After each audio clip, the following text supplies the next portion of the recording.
Welcome to Rowrah in Cumbria for round one of the 2017 Tuto Money Super 1 British Karting Championships. Since 1983, the greatest, most competitive national karting championship in the world. It's Super 135. We're here in Cumbria and the weather is... it's a bit wet.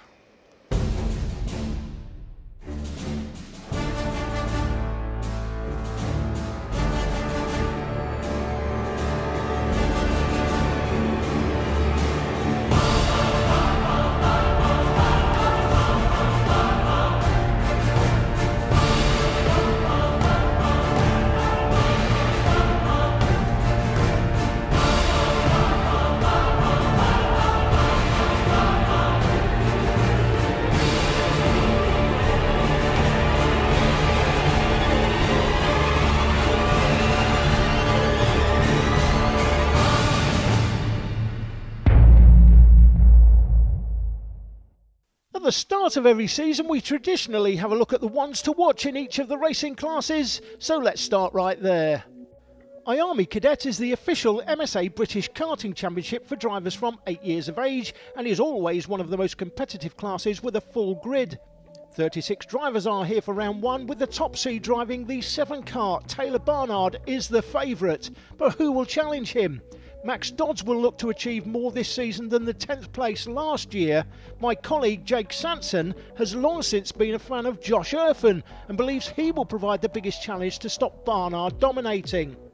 Lots of rookies in the class, and I'm looking for the international experience of Freddie Slater, who's been ripping it up out in the USA, to prove too much for the others in the quest for top rookie this year.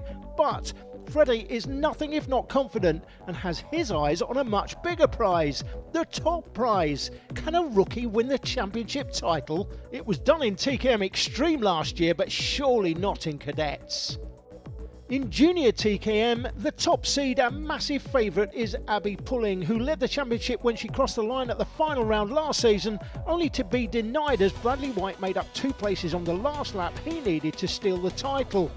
Who will provide her with the biggest challenge? Well, outside the other seeds, Ian Sisson on the 7, James Pashley on the 9 and Ross Deal on the 10 kart. I'm looking at the 35 kart of Scott McIntyre to be in the hunt for podiums, maybe more, with Kurt Roberts on the 11 kart chasing the title, along with Abby Pulling's own tip, Theo Hesketh, looking to impress. Abby Pulling may be one of the biggest favourites in the championship this year, but this class will be ultra competitive. In TKM Extreme, the 2015 champion Matt England has not registered for the series this year and is a major disappointment. The 2016 champion Harry Moore won in his rookie season last year and is the favourite for that experience this time. But TKM Extreme is the ultra-competitive class and any one of a dozen can win it. Outside the top seeds, it will be interesting to see if the ultra-consistent 2016 junior champion Bradley White can once again use that consistency to challenge for back-to-back titles. Stephen Letts makes a comeback on the 44 kart this year, and if Harry Moore can win as a rookie, Stephen Letts can definitely win with his experience, despite being AWOL from the championship for the last few seasons. In Minimax, a disappointing small grid this year, but I'm picking Alex Lloyd, recently crowned the British Open champion at this circuit just last week after a great comeback drive, as the man they all have to beat this season. Anyone beats Alex Lloyd, they win the title. Enough said. In junior Rotax, most of the top seeds have moved on, but Tyler Chesterton on the 7, Tommy Foster on the 8 and Bradley Barrett on the 10 karts will all have ambitions for the title. Who can challenge? I'm looking for Clayton Ravenscroft on the 75 kart to be in it by season's end, along with any number of others. This one will be interesting to say the least. No senior Rotax grid this year, but look for the class to bounce back in 2018 as the new Evo engines become more readily available. The feedback I've had on the Evo kit has been very positive. Don't be surprised in 2018 if we see grids of 40 plus in senior Rotax. That's right, you heard it here first. The X30 classes for juniors and seniors have seeded numbers up for grabs in Super 1 for the first time this year, with great quality in both grids throughout. In the junior class, look out for Oliver Clark. He may be the one they all have to beat. Well, watch out for the Southern Area champion Louis Westover as well. He should be there or thereabouts at the sharp end, with Joe Fowler looking to vindicate his decision to move from Junior TKM to Junior X30. I think that's a mistake, by the way. For top privateer honours in this class, look out for Reggie Dewey. I say look out for Reggie Dewey. That is, of course, if you can find him. He never turned up to get his picture done this time. But fortunately for Reg, we're like Blue Peter in these here parts. Here's one we did earlier. The biggest grid in the Tuto Money Super 1 British Karting Championships this year is Senior X30. The one they all have to beat, in my opinion, will be the PFI supported Oliver Hodgson. I'm expecting Hodgson to be a dominant force, and he will hope to tie this championship up before he gets to his home circuit at the final round. But in a big grid, 61 drivers in the class this year, with reliability playing its part from time to time. This could be any one of a dozen taking this title by the end of the season. Those are my ones to watch at this opening round of the championship, but with the rain and high winds causing a delay to the meeting, I had a chance earlier to catch up with some of the top seeds and championship favourites and started by asking them if that in itself brought any added pressure. To be honest, I really enjoy the pressure of a competitive class. I'm looking forward to this year because it's probably the biggest grid of seniors I've ever raced in a national championship. So I think that's great for British karting. Of course it does, because I came into last year and I didn't really have any pressure on my shoulders because obviously it was my first year. But now that I'm running, you know, I've won it last year, I've got to maintain that for this year now, that's it. So yeah, there's obviously going to be some pressure this year, but I can't really let that get to me. Being a top seed is always a lot of pressure. Over the winter we've performed good, so I think we're good. Not really, no, because I came second in Vegas and I thought that's a lot, and I thought I can win the championship here in England. Yeah, it does, because we've got the new Rotax Evo stuff on, which is obviously got to get used to that, and the weather this weekend's quite difficult to get used to. It's really bad. Well, we have had a tough winter. We haven't had the bestest of results, but hopefully we can get it better in Super 1 this year. Who do you think is going to provide you with the biggest challenge in this class? Lots of good drivers in this, isn't there? Yeah, I think you'd be stupid to single out an actual driver, because you would hope that in any competitive class there could be any one of 10 who's capable of winning on the day. From my experience, I'd say that who's going to give me the hardest run for my money will be Danny Curl. Having a lot of experience racing closely with him in the past few years, it'll be good racing between us throughout the year. Probably Alex Lloyd, Lewis Gilbert and Kai Hunter. They're probably my biggest threats for Super 1 this year, so they're probably my main people that I have to beat. Freddie Slater has been good over the winter, and I think Josh Irfan will be there and thereabouts, so a few challenges really. I'd probably say Tommy Foster, he's the next highest seed. Clayton Ravenscroft, he'll be strong, I know. The main challenges will be Taylor and Josh Irfan. The championship organiser John Hoyle joins me. It's not the best conditions at the moment, but I'm thinking 15, 20 years ago we'd have been out racing in this. Yeah, they probably would have put wets on then, but you know, the conditions are bad, but I wouldn't say anything worse than Friday. But it's just when you start and the steward's got to make a decision. So, you know, health and safety is sort of important. So if it was me out there, I think I'd be out there. But you know. Yeah, me too. Slicks on. Just want to cover as well a little bit of a, not a controversy, but a bit of a problem, victim of your own success, I guess, this year. Just talk about the issue with Buckmore Park. We had Buckmore Park set up as round 3 this year, but of course, massive entries. Just explain how this all works, because you've got to pick the circuits before the championship gets underway and before you get the registrations in. Just explain what's happened there at Buckmore Park. Yeah, we've got to plan 6 months in advance. So, you know, there's a change in classes, and 2 of the classes we've tripled in numbers. You can't really guess that. The paddock and things wasn't big enough to cater for how many entries we'd get. That's where it's at, really. And people were saying you could either cancel the round, but I don't think that's a sensible option. and the only option was to run it on the same weekend. You can't start messing around with dates because people have got holidays booked and stuff like that. So if they've already signed up to a championship, you can't change the dates. And they were saying, well, you should have gone to PF and some, but you tried a lot of other circuits. I think Rowrah was the only place that could accommodate you. Is that right? Yeah, that's right. You know, whichever way you do it wouldn't be right, you know, because somebody, if you move the date, someone might have organised a wedding or something. And to be fair to here, they have got a facility that will cater for the amount of people as well. You know, the Parc Fermé area, the cafe and things like that. So, hate to mention it, OK and OK Junior, it's not looking like it's going to go ahead. There's not enough entries. Certainly, is it in the junior class we're short? Yeah, we've got to revise that and see what we can do. Just at the minute in karting, there's a lot of choice in classes, and people have committed to new classes as well. So we're going to see next week and just see if we can alter maybe shorter championship and things like that.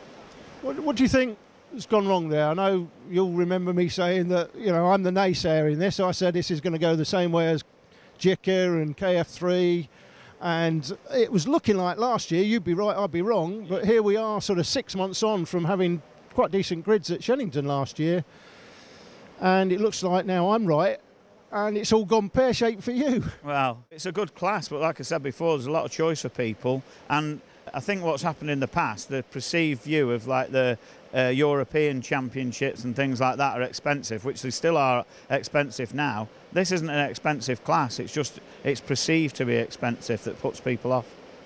And I guess it was another two classes though coming in, so it's dividing the grids. I think Adrian Coles mentioned last year he wasn't in favour of it because it was just diluting the grids even further. And talking of that, let's talk a little bit about senior Rotax. Very disappointing, but I'm hearing some positive things on that potentially for next year, but obviously not enough entries this year. Just an interview with Adrian Coles about the Evo kit. Yeah. I'm hearing some very, very good, very positive things about the Evo kit, and I'm thinking we could see senior Rotax making a return next year. Yeah, I'm sure it'll be back.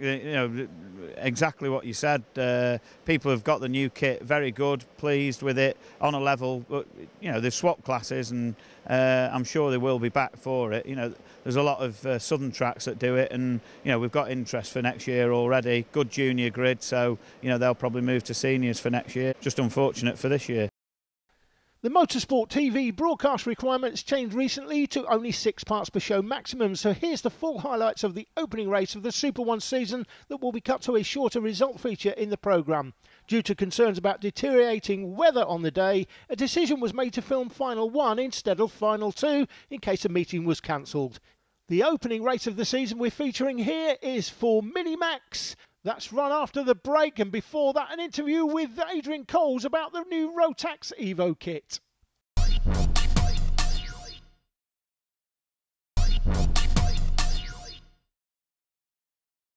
Welcome back to Rowrah in Cumbria for the Tuto Money Super 1 British Karting Championships. I spoke to Adrian Coles earlier from Coles Racing and asked him about the new Rotax Evo kit, the ancillaries available for this season. This year in the UK we're actually allowed to use the Evo upgrade kit, which isn't the engine itself, it's the ancillaries that bolt onto it. It's a new wiring system, new carburettor, new exhaust. It's been a great step forward. The kit is even, you bolt on 3 exhausts, 3 carburettors, everything's the same, runs faultlessly. It's been a great step forward for the class, which evened a lot of things out in performance, and it's probably easier to use and definitely more driver friendly as well. And I've said already, I think that although we've lost senior Rotax this year, a little bit unfortunate, not enough entries, but the reports I'm hearing back on the Evo kit suggest to me that we may get that grid back next year. Is that your thinking? It's a great possibility because, in fairness, there isn't a grid this year at Super 1 level, but at club level, the Rotax class is probably getting stronger and stronger. There's full grids around the southwest, 2 or 3 times a month, the different classes. The Evo kit in seniors is the same great step forward that the Evo kit is in juniors. I think there's been a decline in senior karting at national level slightly anyway, because the senior OK class isn't running either. So it's not just the Rotax issue, it's a karting issue at senior level, but at club level it's getting stronger and stronger, so there's every chance it may well make a return next year, I think, yes. Time then to get the Tuto Money Super 1 British Karting Championships underway with Minimax. Alex Lloyd and Kai Hunter on the front row. Sam Heading and Owen Johnson on the second. From Eads, Bush, Napton, Adams, Gilbert, Casey, and then rounding out the field, Tiernan Rourke and Leonardo Paniutu. Finally, Super 1 gets underway as shiver goes down my spine every time we get the first race underway. And already into the first corner, it looks a little bit tight. We've got damp conditions as we ride on board with Dominic Bush, but it looks pretty clean on the run up to McRae's for the first time. Alex Eads in front on the 61s. It come down to McRae's. In front of Alex Eads is the 18 of Owen Johnson with Sam Heading in front of him, but it's Alex Lloyd out front. He's been dominating all weekend so far. To the left of your screen, all the runners in the 2017 Minimax campaign, but once again, as we said, Alex Lloyd, the O-plate, in the lead at the moment in front of Kai Hunter, the 95. We go back on board. That in front of us is Alex Eads.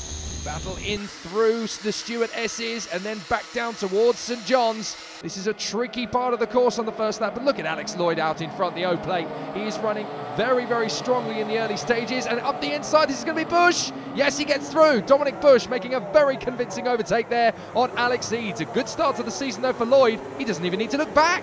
That's true. He won the O-plate, the British Open Championship title here last weekend, and he was off through this turn, Jake, at the start, down to last place, came from last to win it, to put that O-plate on his kart this weekend. Back on board here with Dominic Bush once more, but Alex Lloyd here's got a good look at this, 8 to 10 kart lengths already. Did you see behind? We had 3 wide going into McRae's. I haven't seen that for a while. An absolutely magnificent battle. And up the inside, Lewis Gilbert's going to get an advantage here on Eads. Round the outside, Van Napton using grip that shouldn't be there. Leonardo Paniutu at the back of this queue trying to make his move, but Van Napton is hoping to hold this. It's a fantastic battle, and still Lewis Gilbert in the 43 does not want to be denied. Yeah, Van Napton's held on to that spot, I think. Here they come. This is the big battle on the track, the 4 karts. That's Van Napton in front, and Gilbert up the inside. Does he make the move? He does. He does, but look, Van Napton's coming back at him, though, on the outside line. He gets him on the undercut, but Gilbert's still there on the inside. Watch him going to try and make the switch back, but he's going to get more grip on the outside. No, he's lost the place to Alex Eads. Eads slips through and takes the position. So it's now Gilbert, Eads, Napton, and Paniutu, and this is the battle for 6th position. Down to McRae's one more time. This is the battle on the track, the big battle of the 4. Up the inside is the 11. That's Paniutu making a spot.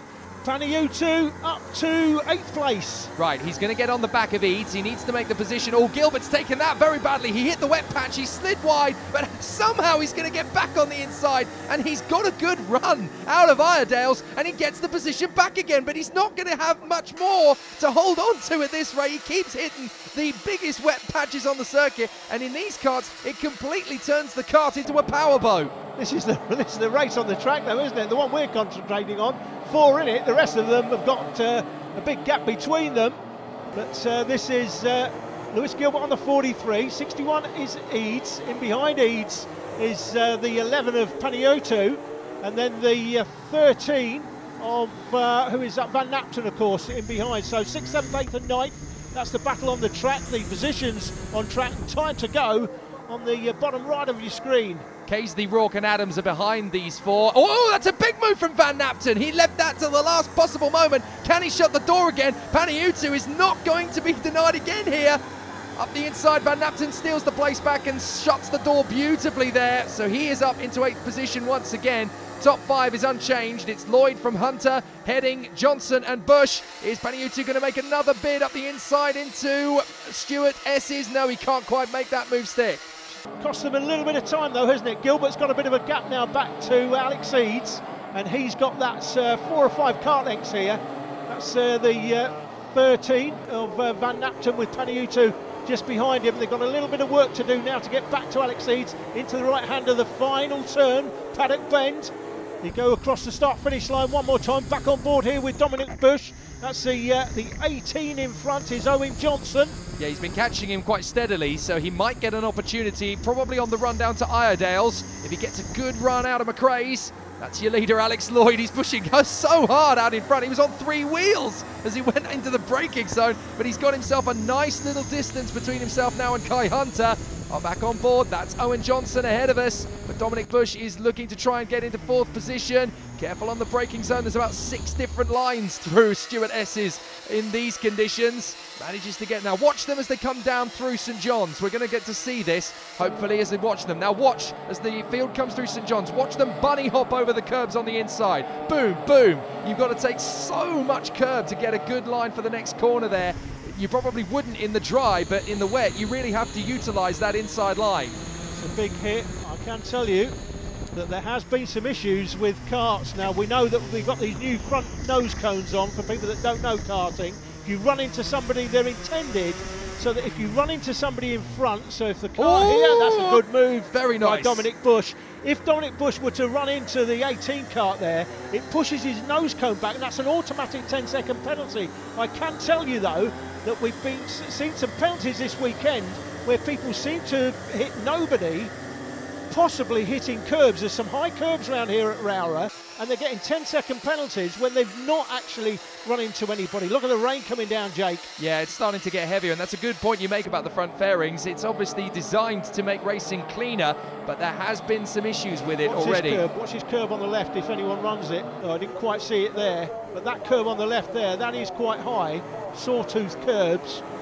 And Dominic Bush there on the 9, obviously up to, what's that up to, 4th place now, as he swaps position with Owen Johnson on the leaderboard to the bottom right of your screen. 3 minutes 56 to go. Plenty of curb here on the S's, you can see. Now that's a big curb on the right hand side on the exit of the chicane there. If you don't use a sprocket protector, that will rip your chain off if you go over that curb. Oh, Kai Hunter locking under braking and the back end coming up. That's how much the weight transfer is. But yeah, you're absolutely right. These sawtooth curbs are to the karting industry what the sausage curbs are to Formula One. It's really tricky, but look at the gap that Lloyd is able to pull in the wet here. And as you see the rain coming down, it is definitely Alex Lloyd's day, this one. Kai Hunter is doing everything he can. There he is, the 95, pushing hard to try and gain ground, the blue helmet.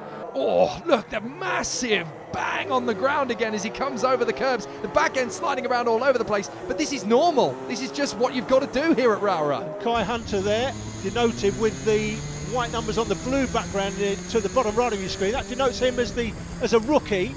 Anybody with red and white numbers are not rookies. Blue and white numbers are rookies. So Kai Hunter is the leading rookie in this, and in second place. A great performance from the rookie. His first appearance at Super One, and Sam Heading doing well as well in 3rd place. He's got a big gap back to Dominic Bush and then Owen Johnson. That is Sam Heading, the Thule Motorsport. We should mention Sam, actually. He's been getting on with his job very maturely and quietly in 3rd position, but he's giving Kai Hunter a run for his money. He's making sure he's got a nice smooth line. That's what you have to do basically in the wet, is you have to be as smooth and precise as possible. Jenson Button could teach you a thing or two about that. He loves the wet conditions and he learnt them in these karts a few years ago. So these guys obviously learning their craft very well. There again is the battle for, well, that's his 5th position now. Look at how quickly Lewis Gilbert has got onto the back of Owen Johnson. He's reeling him in, and this could end up being a 3-way scrap for 4th position before too long. We haven't got long to go, of course. Only 2 on the clock. Up and over the curbs for Bush. Careful on the exit. That's nicely planted, and that keeps him in 4th position. But look, he's got Gilbert, and well, Gilbert sliding towards the back of the 18 Johnson, but Johnson and Gilbert are getting closer. Now, of course, it was interesting, the little power play you saw there between Bush and Johnson a couple of laps ago. Bush passing his teammate. Whoa, almost going off there, though, into Iredale's. But Bush was actually persuading his teammate, come on, no, we can't keep up with these guys. Work with me. Let's push together. But actually, they've got another problem, and that is Lewis Gilbert. Lewis Gilbert has had a good weekend so far for Persistence Motorsport. Did a little interview with Persistent Motorsport's Darren Brown a week or so ago. This is a lap further on. Alex Lloyd about to get the last lap board as he goes across the line. There's the starter with the last lap board in his hands. So Alex Lloyd, the O plate, looks like he's going to take another comfortable win. The 53 also for Persistence Motorsport is Ben Caisley. Quick look at him. Back with Lloyd though. Look at the lap time, 58.2 in these conditions. This is definitely Alex Lloyd's race to lose. The Dan Holland Racing man has definitely kick-started the 2017 season the way he would want to go. Last year, hampered by those injuries, of course, that he has recovered from very, very quickly. But this boy has got a point to prove in 2017. This is his time. This is his class. And he has got an opportunity here to put himself on the top step of the podium in Minimax. And judging by the opposition against him this time out, he is not going to have much opposition if there's more rain in the 2017 season. He is the rain master of 2017, and he is already making a name for himself as the top man in Minimax. Out of the final turn, ladies and gentlemen, take a bow, Alex Lloyd. That was masterclass. Absolutely brilliant. Kai Hunter, though, astonishing drive from him in second place. What a drive for the rookie. Then it is Sam Heading in third position in front of Dominic Bush, or is it Gilbert? Bush just getting there in front of Gilbert. Then it is Alex Eads in front of Napton, Panayutu, and then it is going to be Tiernan Rourke, who climbs up to 10th position in front of Ben Casely, and Tom Adams will be the last man in. But that is point proved for Alex Lloyd. 2017 is his year. Well, Alex Lloyd would go on to win the second final of the weekend. This was final one. The results, as you can see on your screen, top 10. Alex Lloyd with a comfortable victory, but a great performance by the rookie Kai Hunter for second, with Sam Heading locking out the podium. Alex Lloyd on 196 points has a championship lead over Kai Hunter by 6. Minimax will be back at Rowrah for round 3. Alex Lloyd will be happy about that.